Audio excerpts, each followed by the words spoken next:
collectivité territoriale ne doit surprendre d'aucun. Parce que réellement, si vous connaissez la volonté de vision citoyenne, son souci majeur d'être toujours aux côtés des populations, cela ne devrait vous surprendre guère. Parce que nous disons en fait que les travailleurs des collectivités territoriales ont véritablement trop attendu sur cette question.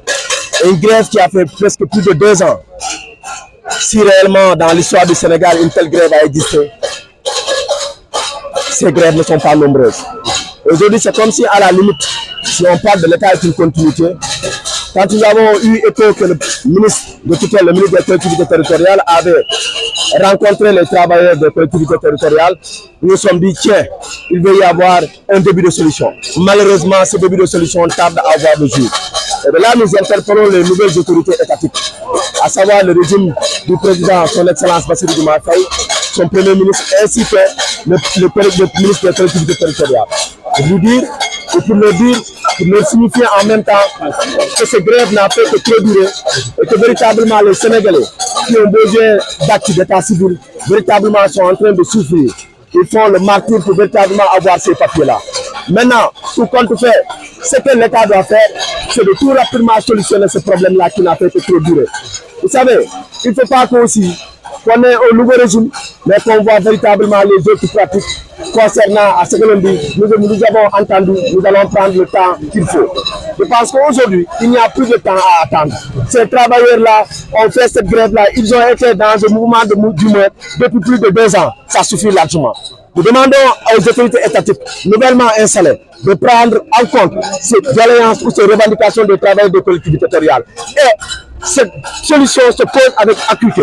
Et nous le demandons, en tant que peuple sénégalais, en tant que population, ce n'est pas une demande, c'est aujourd'hui une exigence. Pour que cette problématique-là puisse connaître un début de solution le plus rapidement possible. Parce que nous ne pouvons pas continuer à venir dans les collectivités territoriales pour chercher des actes d'état civil, pour nous inscrire peut-être dans des états civils. Malheureusement, c'est des choses à la limite qui se font de manière à la limite extraordinaire. Pourquoi? Parce que pour maintenant honorer tout cela, ça devient, il faut faire des prix de grue. Et le gouvernement d'en place nous a dit Djoubal, Djoubanti. Nous sommes dans ce siège-là et nous leur demandons de tout faire pour régler le plus rapidement possible ce problème qui n'a fait que trop durer. Parce qu'on dit bien que trop c'est trop et nous pensons que le gouvernement d'alors, le gouvernement de Macky Sall, son régime, a dit qu'il y a des débuts de solutions. Et ces débuts de solutions ne sont pas visibles. Et aujourd'hui, ils ont tout fait pour régler un certain nombre de problèmes concernant ces collectivités territoriales. Parce que les adjoints, les maires ont eu des augmentations. Mais pourquoi cette discrimination-là, à la limite?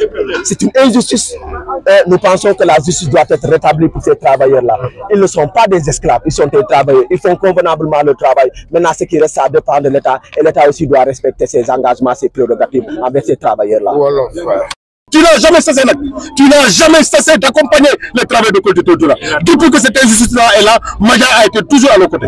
Sans oublier effectivement l'Union régionale de la synthèse de Ziguinchor, sans oublier les travailleurs de la Sonacos, qui aujourd'hui se sont démêlés comme un seul homme pour venir accompagner les travailleurs de collectivité territoriale. Nous vous en félicitons. Nous lançons un appel à l'État, et c'est la énième.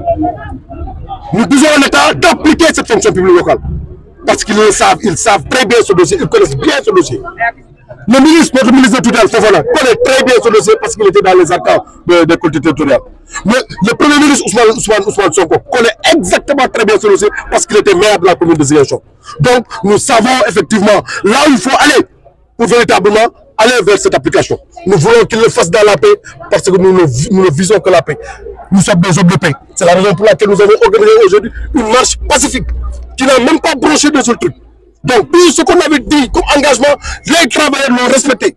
Donc, nous voulons effectivement que cet État-là nous donne ce qu'il nous doit.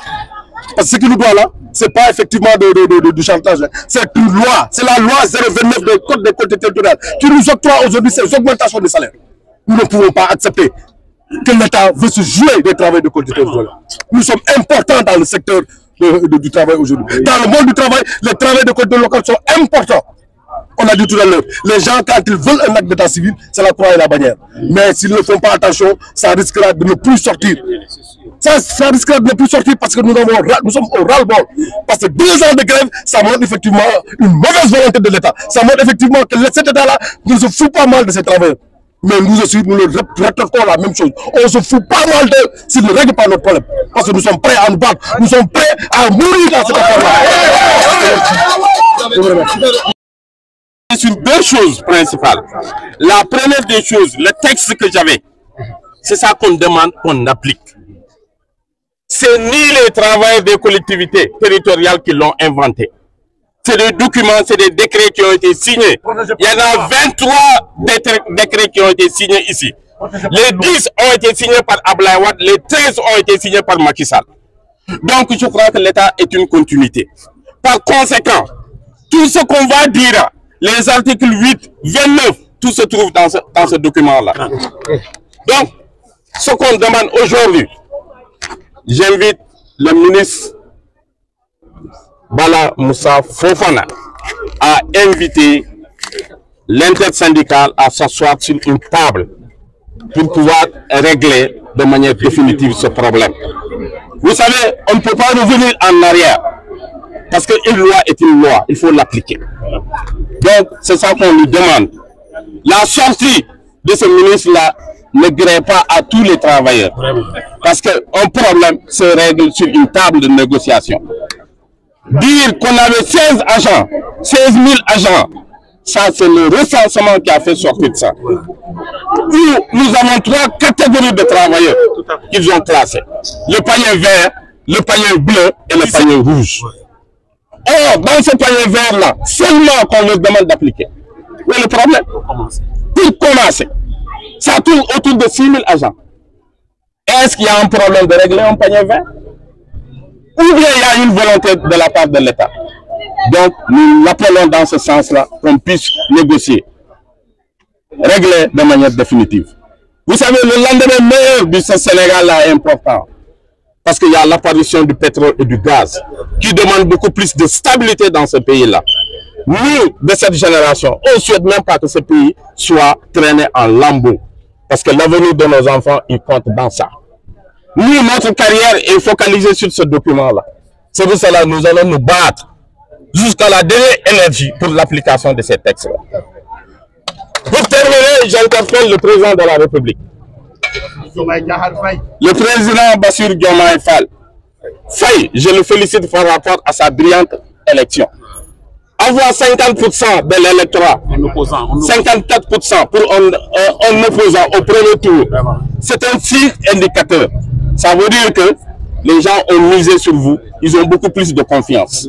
Et nous ne voulons pas que cette confiance soit trahie. Parce qu'un agent de collectivité territoriale, c'est un agent de recouvrement, c'est un agent de développement, c'est un agent de la société civile, c'est un agent du Sénégal.